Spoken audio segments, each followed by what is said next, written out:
or infinity symbol or whatever the thing is that, so it's very different. I mean, it's very different from this Yeah, I you mean, realize that most people aren't worth a fuck, but you kind of try to keep it to yourself. That's about the way it works. but I mean, how would you? I mean, why tattooing? Why did it draw you in the first place? Why have you spent your whole life around tattooing? Well, I was just okay. I was already painting and doing pictorial work, where I see where the money was in that, and that took care of my winters. And I was just really looking to something to fit in, because I had my summers taken care of, and my winters taken care of loosely now. My winters, sometimes I didn't book no painting, and sometimes if the season hadn't been good, there wasn't a lot of it. So a lot of things I'd done in the winter. Sometimes I worked with Stoney. I worked longshoreman, like I told you, before the unions took over. He wants to know what brought you into tattooing. Where did you develop this interest I don't really know, because I knew so little about it when I started out. Like I said, it was just kind of like looking in one filthy old shop. But what was it about that you thought, man, I want Well, to do this? you could do it moving, and I had at that time I had no place whatsoever that I give a damn if I sat down more than overnight. So you know, and you can set it down for as long as you want to. Sometimes the law interfered with it, but and it just probably what had a lot to do with it back then was the people I was working to, which has changed now 100%. Most people I tattoo now, I wouldn't piss in their ass if their guts were on fire. But back then, you was working with real people. And it kind of fit in with what I was doing on the road.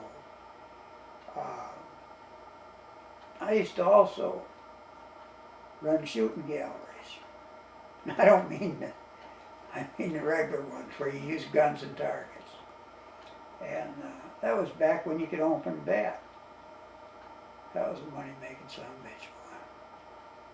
Of course, you had to be able to keep up with it. But when you start on a brick of shells, that's 500.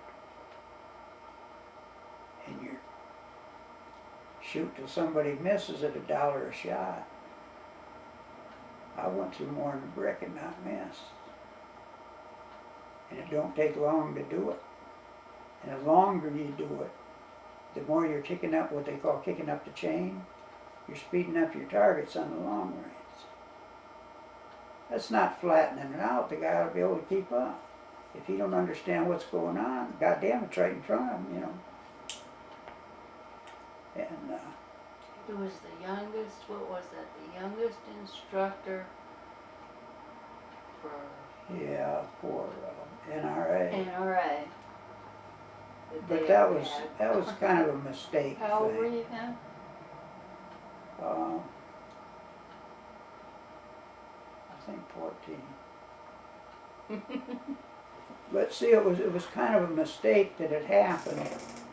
Is it went through the sportsman's club, and it was a thing that they should have now, but they don't. Was just plain teaching gun safety instead of take the guns away from the kids shit they pull now. So what's a kid do? He goes out and shoots his neighbor to see what it feels like. And so somehow it slid through And, yeah, I was just a kid, I didn't think nothing of it. But somehow the age didn't get put on her.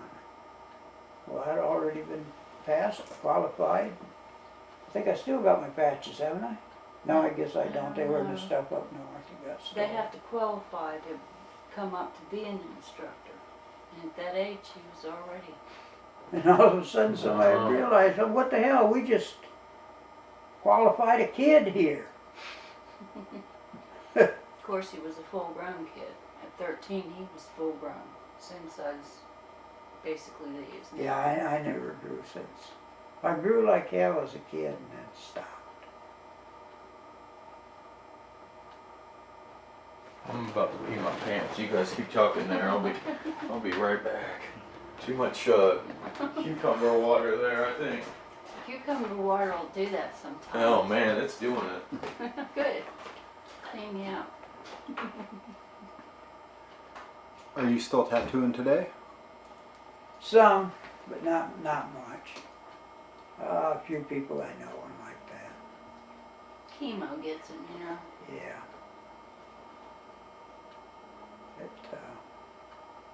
He does chemo twice a day, noon and midnight, 21 But the hours. chemo I'm taking, I don't have no problem with it like other people. It don't. But it still is. I couldn't even tell you right now if I'm on it. See, I'm on it for what, 21 days. 21 days and off at 7. And I'll tell you how little difference it makes to me. I couldn't tell you right now if I'm on it or off. Notice no difference, come on it and off it. But this shit raises hell with most people really. And I don't know if they got anybody that has no trouble with it. I'm not too sure they believe that I don't.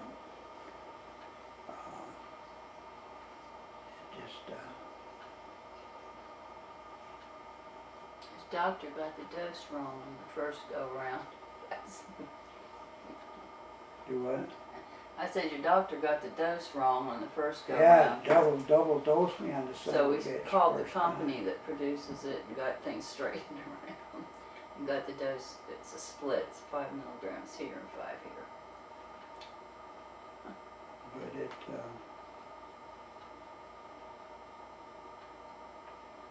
about the biggest thing, I'm not a very patient person anyway. And that's about the biggest change that I see in it.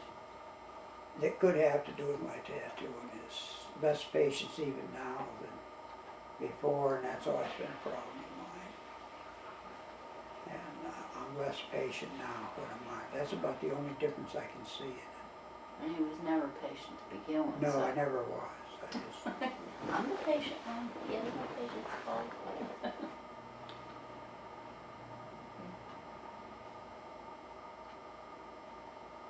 and then, you know, tattooing, he can tell you the same thing. You get such a whiny goddamn bunch. And I think Army worse, by far worse than civilians. Feel Yeah, better? Oh yes, much. Thank you. What's your thought on the patience with people?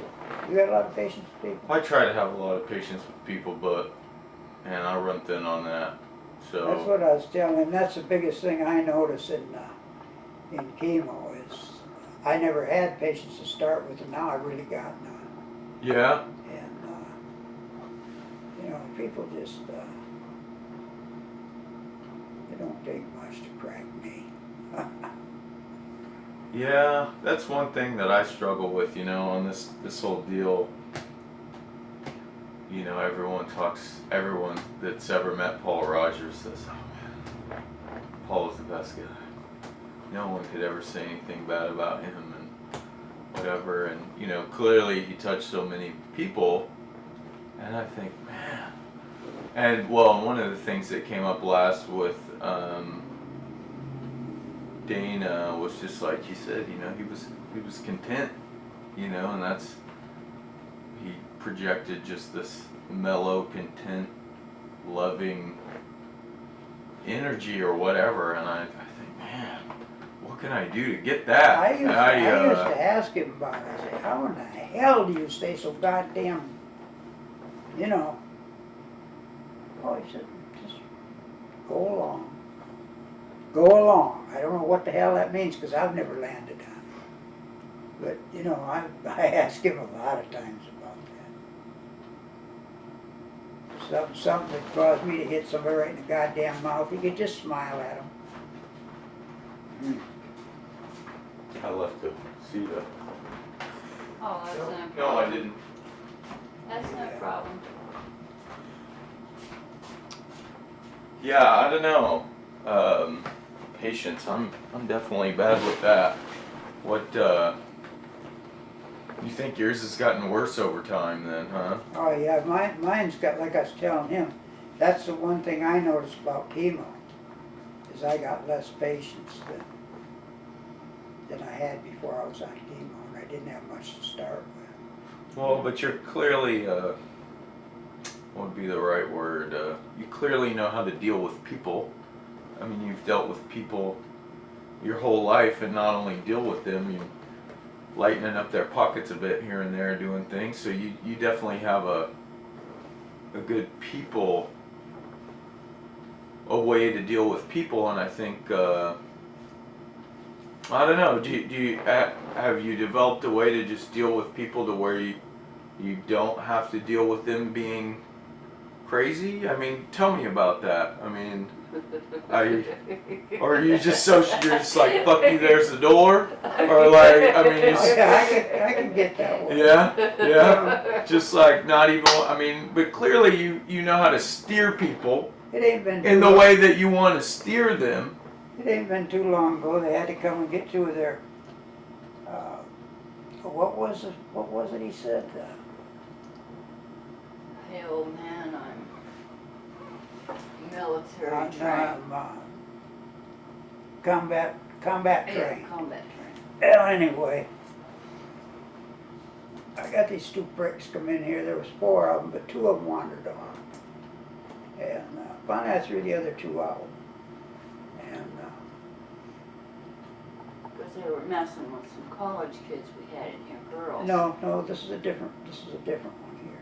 The ones that were fighting outside? No, that's not the ones with Oh. screwing with the college girls. That was another thing. But anyway, they were just assholes. I mean, even their buddies, you know, their combat-ready buddies and all that shit, were leaving because of them. So I threw them out. And they go out here and they play grab ass for a little while. I thought, well, this is some fucking tough-ass training they've been through. But finally we all got tired of watching and went over there and we're tattooing. And I'm watching the clock, got my timing right on what I'm finishing up. I got two college girls coming in, and they had just so much time before they had to catch a plane. And they'd come down here with relation and so on. And all they wanted was a tattoo.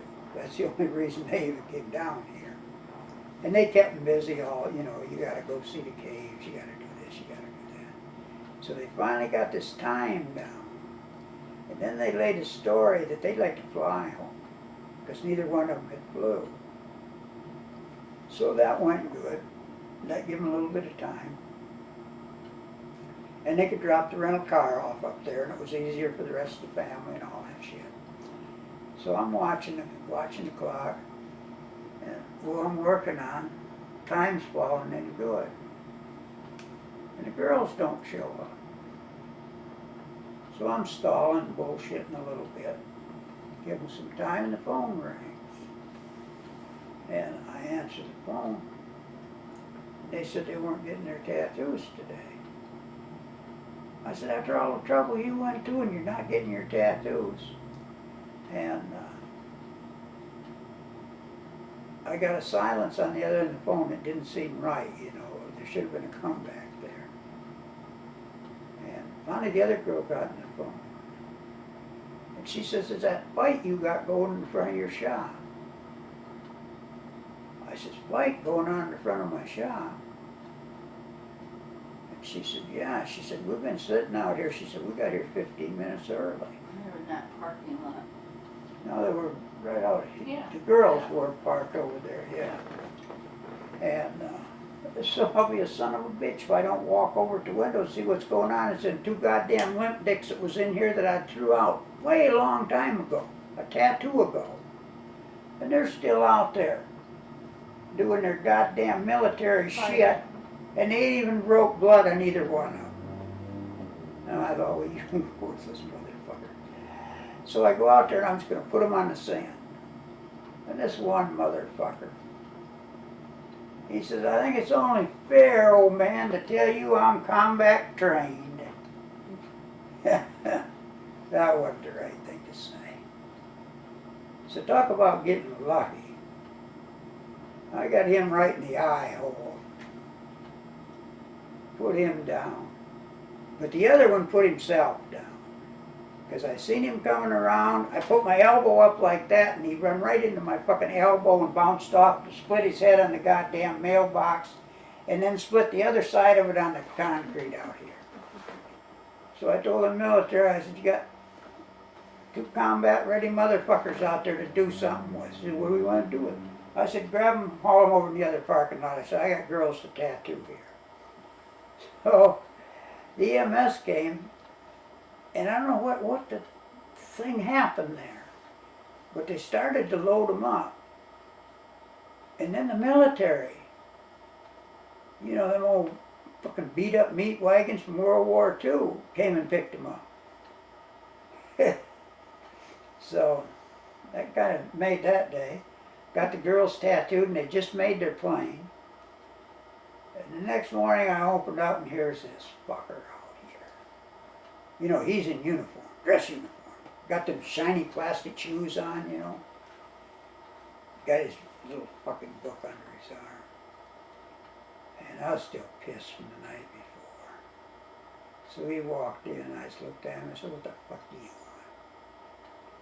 He said, understand, my boys had a problem here yesterday. I said, you're just one cunt here from having a problem here yourself. And I said, if you want to bring your boys back, I said, do yourself a favor and bring body bags with them. I said, because next time I'll kill the motherfuckers. Now I said, get the fuck out of here. And he did. So they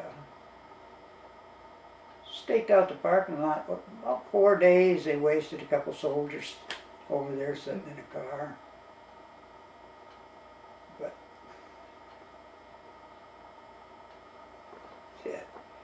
Combat trained, Jesus Christ. One done himself in. But that's all the fuck they do with them over here is pump their head up, send them over there and see if they can survive. That's all it's about.